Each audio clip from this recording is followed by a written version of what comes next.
Assalamualaikum, bersambung di episod yang seterusnya. Hari ni kita akan pergi ke rumah mak tiri saya, sebenarnya adik beliau yang akan berangkat ke Mekah untuk menunaikan haji musim ini. Dia mengadakan doa selamat. So kita akan singgah ke sana. Sekian laporkan. Jangan lupa subscribe. Saya Helmi Taylor,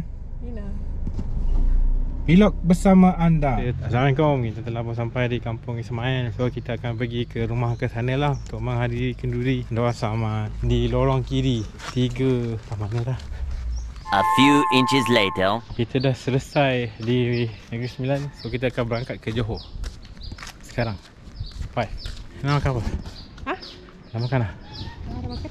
Jom kita jus. Siapa kalah dia drive. Saya menang always. Okay, dia menang always. Kapan? Lepas kita beraya di rumah ketiga tadi, kita telah dilanggar oleh sebuah kereta. Saya dah sempat brake dah, tinggal belakang je tak sempat brake. Kenapa Kita kena langgar weh. Beraya kat pejabat polis.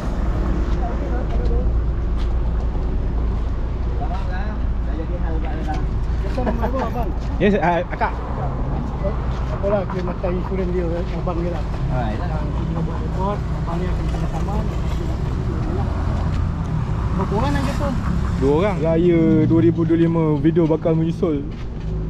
All Rina Fall. Assalamualaikum guys, kita telah pun sampai ke Bukit Gambir. So kita akan terus pergi ke rumah saudara kita lah, pakcik saya, untuk melawat beliau yang baru saja keluar daripada hospital.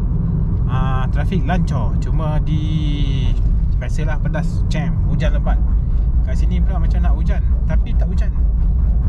Cuaca cantik, cuaca senja-senja gitu.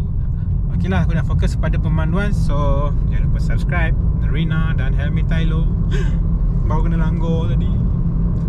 Cerita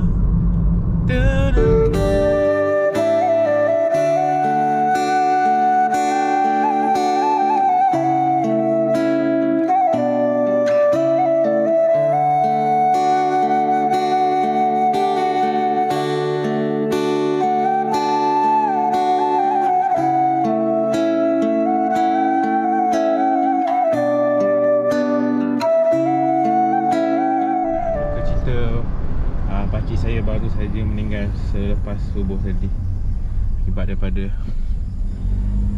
jantung. So kita akan pergi melawat pakcik saya.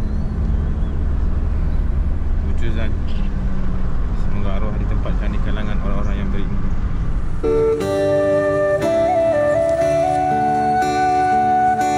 Akan menjalankan solat jenazah insya-Allah.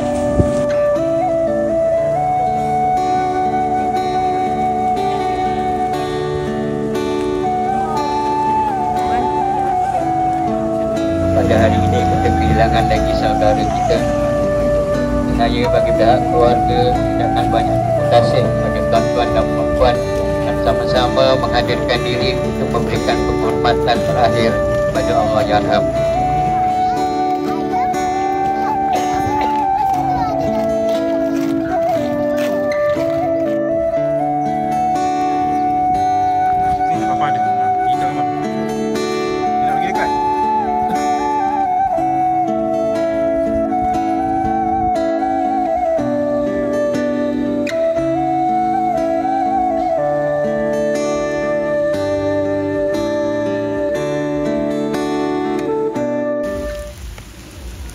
Baru jumpa mak kat sana.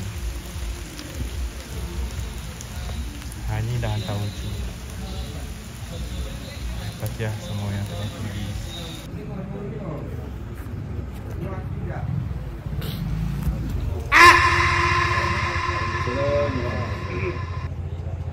kasih. Minta maaf jika ada kesalahan arwah orang tua saya. Assalamualaikum, salam sejahtera, aku Helmi Taylor. Okey, dah berakhir dah semalam acara pengebumian dan tahlil pertama untuk pakcik saya. Semoga korang doakanlah, sedekahkanlah Al-Fatihah untuk beliau.